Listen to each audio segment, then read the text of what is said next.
అందరికి నమస్తే. ఈ పార్టీ మారిన ఎమ్మెల్యేలు 9 మంది, ఒకరిని తీసేద్దాం. పటాన్ చెరువు ఎమ్మెల్యే మైపాలరెడ్డి ఆల్రెడీ బీఆర్ఎస్కి వెళ్ళిపోయాడు. ఇంకా 9 మంది మిగిలిండు. ఈ 9 మంది ఇప్పుడు ఏమనుకుంటున్నారంటే ఇదేం కర్మరా భయ అనుకుంటున్నారు.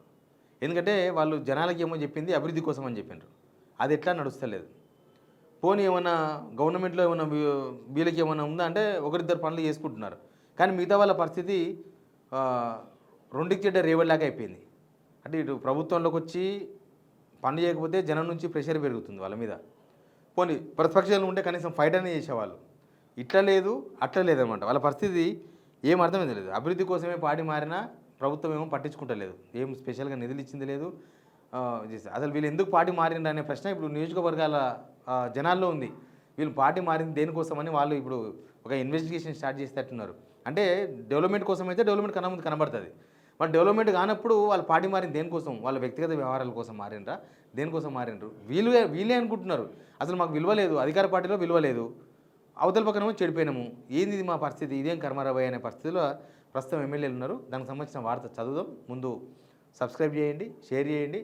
మీకు అందరికీ తెలుసు ఈ 9 మంది ఎమ్మెల్యేలు, మైపాలి నేను పక్కన పెట్టినా కాబట్టి 9 మంది చెప్తున్నాను నేను. 9 మంది ఎమ్మెల్యేలు సరే కోర్టులో వాళ్ళ మీద తేలుతుందా తేలదా, కోర్టులో వీళ్ళను డిస్క్వాలిఫికేషన్ చేస్తాయా చేయవా, ఇదంతా ఒక పెద్ద లీగల్ సబ్జెక్టు. దానిలో చాలా బొక్కలు ఉన్నాయి. ఆ బొక్కలను తెలుసు కదా, దానిలో ఉండే లూప్ హోల్స్ పట్టుకొని వాళ్ళు ప్రయత్నం చేస్తారు. అది అయినాడు పోయినాడు. కానీ వీళ్ళు ప్రజాకోర్టుల దోషులుగా నిలబడుతున్నారు. ప్రజాకోర్టుల దోషులు ఎందుకు నిలబడుతున్నారంటే ప్రజలకు మరి అధికార పార్టీలో ఉన్నప్పుడు చేయాలి కదా. ఇంకోటి ఏంటంటే ఇప్పుడు కాంగ్రెస్ నుంచి గెలిచిన ఎమ్మెల్యేలు మినిస్టర్లే చాలా ఇబ్బందులు పడుతున్నారు. వాళ్ళే నియోజకవర్గాల్లో ఏం చేయలేని సిచ్యువేషన్. అసలు రేవంత్ రెడ్డితో వరుసగా అప్పుడు చూసినాను వనపర్తిలో ఒక 1000 కోట్ల డెవలప్మెంట్ పనులన్నీ ఏదో శంకుస్థాపన చేయించారు ఉత్తదే. అట్లా మిగతా కాన్స్టిట్యూన్సీలో కూడా చేయించే ప్రయత్నం చేసినారు మున్సిపల్ ఎలక్షన్స్ హడావిల్లా. కానీ అది వర్కౌట్ కాదు. తర్వాత మళ్ళీ ఇంకా ఎక్కువ బర్డెన్ అవుతుంది. అప్పుడు శంకుస్థాపన చేసిన అన్ని ఉత్తగా విక్రిస్తూ ఉంటాయి శిలాపలకాలు. కాబట్టి అది వద్దు అని చెప్పేసి అది కూడా వదిలేసినారు. చాలామంది అసలు రేవంత్ రెడ్డి రాకపోతేనే బెటరు అనుకున్నారు. అధికార పార్టీలో చేరితే నిధులు వరదల్లా వస్తాయి. అప్పుడు మనం బ్యాక్గ్రౌండ్లో ఏం చేసినా నడుస్తుంది.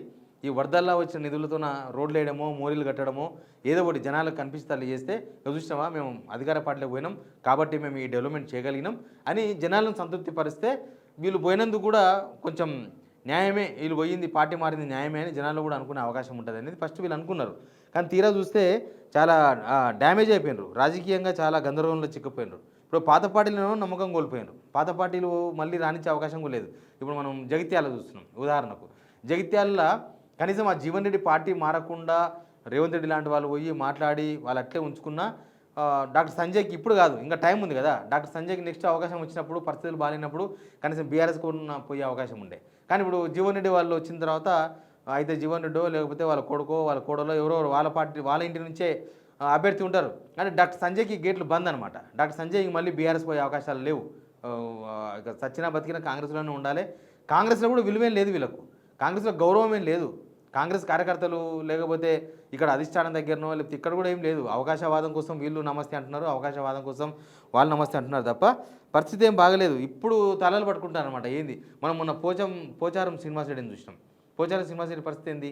సరే ఆయన బ్లాక్మెయిల్ చేసేందుకు అధికార పార్టీలు ఏంది కాబట్టి ప్రభుత్వాన్ని బ్లాక్మెయిల్ చేసేందుకు ఆ రోజు ఆ డ్రామా చేసిండ్రా సిద్ధాపూర్ రిజర్వాయర్ దగ్గర, లేకపోతే నిజంగానే ఆ ఇష్యూను ఎలివేట్ చేద్దామనే ప్రయత్నంలో భాగంగా చేసినరా, లేకపోతే జనాల నుంచి వస్తున్న ప్రెషర్ను తట్టుకోలేక మా సార్ కూడా కొట్టాడుతున్నాడు గవర్నమెంట్లో ఉన్నా గవర్నమెంట్ అడుగుతుంది చూసినావా అని చెప్పుకునే ప్రయత్నంలో భాగంగా ఆ రోజు ఆ డ్రామా నడిచిందో ఏమైందో. కానీ వాస్తవ పరిస్థితి కూడా అట్లే ఉంది. వాస్తవ పరిస్థితి కూడా వాళ్ళు ఏం చేయలేని సిచ్యువేషన్లో ఉన్నారు. కాబట్టి ఇక ఉంటాయి కదా ఎలక్షన్స్ టైంలో ఇచ్చిన హామీలు నెరవేర్చలేకపోతే నియోజకవర్గాల చాలా ఇబ్బందులు ఉంటాయి. నియోజకవర్గం దాటి నియోజకవర్గం కాదని చెప్పేసి హైదరాబాద్లో ఎక్కువ రోజులు ఉండలేరు. ఏదో పెళ్ళికో ఏదో పుట్టినరోజుకో ఎన్నో దగ్గర కాన్స్టిట్యున్సీలో ముఖం చూపించాల్సిందే. మళ్ళీ ఇప్పుడు ముఖం చూపపోయినా ఎలక్షన్స్ అప్పుడు మళ్ళీ పోవాల్సిందే. నువ్వు అప్పుడు ఇచ్చిన హామీలు అమలు చేయలేదు, అప్పటి నుంచి ఇప్పటిదాకా రాలి, ఇప్పుడు ఎందుకు వచ్చామని అడుగుతారు. మళ్ళీ అదొక ప్రాబ్లం ఉంటుంది వాళ్ళకి. ఇప్పుడు పార్టీ మారిన ఎమ్మెల్యేల పరిస్థితి కూడా అంతే. నువ్వు అభివృద్ధి కోసమని పార్టీ మారి ఏం అభివృద్ధి చేసినావు, ఎప్పుడు వచ్చినావు, ఏం చేసినావు అని ఏలెత్తి ప్రశ్నలు చాలా చూపిస్తారు. జనాలు కూడా బాగా చైతన్యవంతులు అయినారనమాట. ఇంతకుముందు వస్తే ఎమ్మెల్యే వస్తే మాకేం సంబంధం, దూరం తిరుగుతుంది. ఇప్పుడు ఎమ్మెల్యే వస్తున్నారంటే అడగాలని చెప్పేసి దగ్గర పోతున్నారు. అందుకే ఎమ్మెల్యేలు కూడా ఎక్కడ జనాలు ఉండే ప్రయత్నం చేస్తలేరు. ఇక ప్రభుత్వ నిర్లక్ష్యం మీద అసంతృప్తి మెల్లగా బయటపెట్టి జనాలను తమ వైపు తిప్పుకునే ప్రయత్నం చేస్తున్నారు. కానీ చివరి టైంకి వచ్చే వరకు పని చేయకపోతే అదే కనిపిస్తుంది జనాలకి. నువ్వు గవర్నమెంట్ని ఎట్లా ప్రశ్నించినావు, వీడియోలు రికార్డ్ చేసినావా, సిద్ధాపూర్ కాడ కూర్చొని వీడియోలు మీడియాలో వేయించుకున్నారా, ఏం చేసినా అనేది కాదు. ప్రజల విశ్వాసం అంతర్గతంగా అసహనం బయటకు వస్తుంది అనేది కనిపిస్తుంది. కానీ ప్రజల విశ్వాసం దెబ్బతింటున్నాయి అనేది కూడా కనిపిస్తుంది కదా. ప్రజల విశ్వాసం కూడా కోల్పోతారు సింపుల్గా. కాంగ్రెస్ పార్టీ ఉన్న వాళ్ళేమో తప్పదు, ఇంకా వాళ్ళు ఆడ గెలిచినారు, ఆడ ఉండాలి, ప్రభుత్వం ఉంది, అయినా కాకపోయినా నెక్స్ట్ గెలిచినా గెలవకపోయినా ఫండ్స్ వచ్చినా రాకపోయినా ఇంకా వాళ్ళు తిప్పలేదో వాళ్ళు పడతారు. కానీ పార్టీ మారిన వాళ్ళు స్పెషల్ కదా. వీళ్ళు స్పెషల్గా మేము ఎమ్మెల్యేగా గెలిచినాం కానీ మీకు పనులు చేయాలంటే మేము అధికార పార్టీకి పోతేనే పనులు అవుతాయి, లేకపోతే పనులు కావని చెప్పుకునే వాళ్ళు కదా. ఉత్తగా సీఎంఆర్ఎఫ్లు ఇచ్చుకుంటా లేకపోతే కళ్యాణ లక్ష్మి చెక్కులు పంచనీకి కాదు ఎమ్మెల్యేలు అయింది. అది మీరు పంచినా పంచకపోయినా ఆఫీసర్స్ పంచుతారు.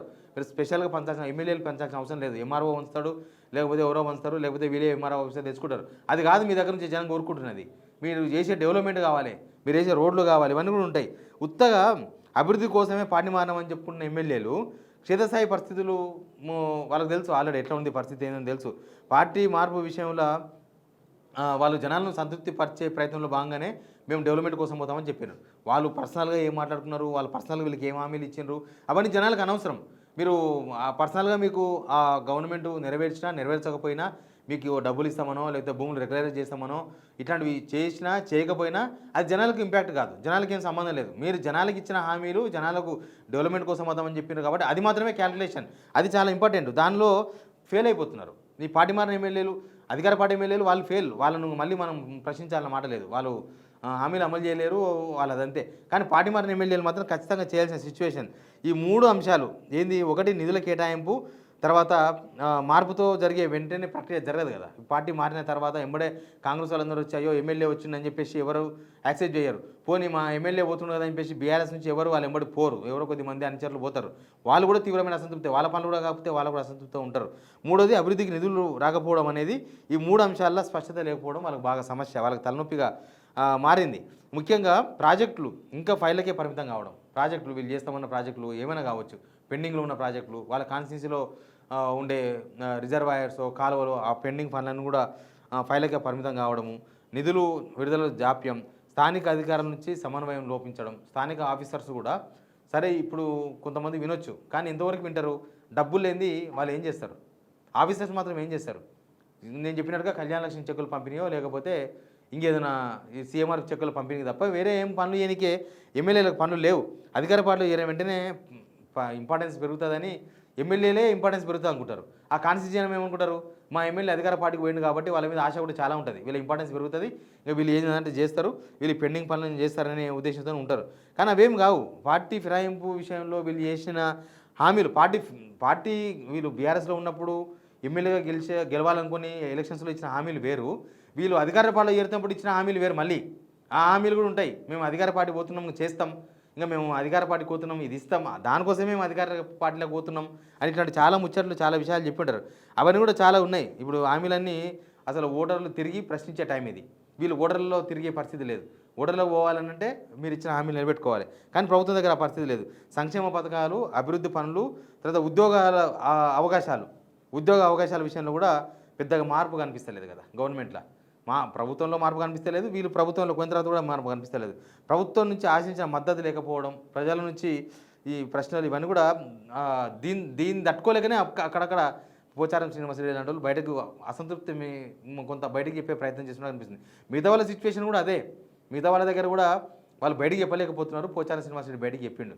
బయటికి చెప్పిన మాత్రమే ఏమైనా జరిగిందా పోచారం శ్రీనివాసరెడ్డికి? ఎంబడే ఆయన ఎవరు పీసీసీ మహేష్ కుమార్ గౌడ్ గారు అర్థం చేసుకోవాలి, పోచారం శ్రీనివాసరెడ్డి గారు నిధులు లేవు, పైసలు లేవు, ఏమి చేసేది లేదన్నాడు. అంటే ఇచ్చేది ఏం లేదని చెప్పిండు. ఇక అంత ఓపెన్గా బయటికి చెప్తే పోచారం శ్రీనివాసరెడ్డికి ఏమి ఇవ్వలేమని చెప్పినప్పుడు ఈ లోపల గులిగే వాళ్ళకు, లోపల ఏడ్చే వాళ్ళకు, లోపల అసంతృప్తి వ్యక్తం చేసే వాళ్ళకి ఎక్కడి నుంచి వస్తే పైసలు, ఆ పైసలు కూడా రావు. అందుకే వీళ్ళందరూ కూడా ఏంది అసలు ఏమవుతుంది, బయటికి చెప్పుకున్నా లాభం లేదనేది వాళ్ళు కూడా అర్థమైపోయింది. బీఆర్ఎస్ వాళ్ళు తీవ్రమైన విమర్శలు. ఇంకోటి ఏంది, ఈ పార్టీ మారిన ఎమ్మెల్యే దగ్గర బీఆర్ఎస్ వాళ్ళు స్పెషల్ కాన్సన్ట్రేషన్ చేస్తారు. స్పెషల్ కాన్సన్ట్రేషన్ చేసి ఈ చేర్చుకాలు స్టార్ట్ చేస్తారు. ఇప్పుడు జీవన్ రెడ్డిని చేర్చుకున్నట్టుగా. సేమ్ టైం చేర్చుకున్న తర్వాత ఊరికే వదిలేరు. ఇంకా రోజు వాళ్ళను ప్రశ్నలు ప్రజల తరపున వీళ్ళు మాట్లాడుతూ ఉంటారు. రోజు వాళ్ళకు తలనొప్పి ఉంటుంది అనమాట. వాళ్ళు ఏ సుఖం కోరుకుందామని అధికార పార్టీకి పోయినరో ఆ సుఖం కాదు, చాలా కష్టంగా అనిపిస్తుంది. వాళ్ళు ఇప్పుడు కార్యకర్తలు వాళ్ళు వీళ్ళు సోషల్ మీడియాలో ఇక మొత్తం ఉంటుంది కాన్స్టిట్యున్సీ అభివృద్ధి ఎక్కడ అంటే సమాధానం ఉండదు వీళ్ళ దగ్గర. ఎందుకంటే డెవలప్మెంట్ మొత్తం ఆగిపోయింది. ఈ గవర్నమెంట్ వచ్చాక డెవలప్మెంట్ ఆగిపోయింది. డెవలప్మెంట్ కనిపిస్తలేదు జనాలకి. డెవలప్మెంట్ కనిపించాలంటే పనులు చేయాలి, పనులు చేయాలంటే పైసలు కావాలి, పైసలు చేయాలంటే ప్రభుత్వం సహకరించాలి. వాళ్ళు గవర్నమెంట్ ఏంటంటే బీఆర్ఎస్ లేకుండా చేద్దామనో లేకపోతే మేము బలంగా ఉన్నాం చూసినరా ఇంతమంది వస్తారు మా గవర్నమెంట్ చూసి చెప్పుకోనికేనో ఏదో వాళ్ళు టైంపాస్కి వీళ్ళని చేర్చుకున్నారు. వీళ్ళు పోయి వాళ్ళ దానిలో పడ్డ తర్వాత ఇప్పుడు ఒరిజినాలిటీ ఇప్పుడు అర్థమవుతుంది అనమాట. అందుకే ఇదేం కర్మరా నాయన, అసలు అక్కడున్న సుఖం ఉంటుంటిమి, ఇక్కడున్న కనీసం పనులు చేసుకున్నా కనీసం అందరి ముందు తెల్లముఖం వేసుకుని తిరుగుతుంటిమి. ఇప్పుడు అటు లేదు ఇటు లేదు ఏది లేదు అనే పరిస్థితుల్లో ప్రస్తుతం ఈ పాటిమారిన ఎమ్మెల్యేల సిచ్యువేషన్ చీకట్లో ఉన్నారన్నమాట ప్రస్తుతం. ఇప్పుడు వీళ్ళలోకి వస్తారో తెలియదు, చూద్దాం. Please subscribe.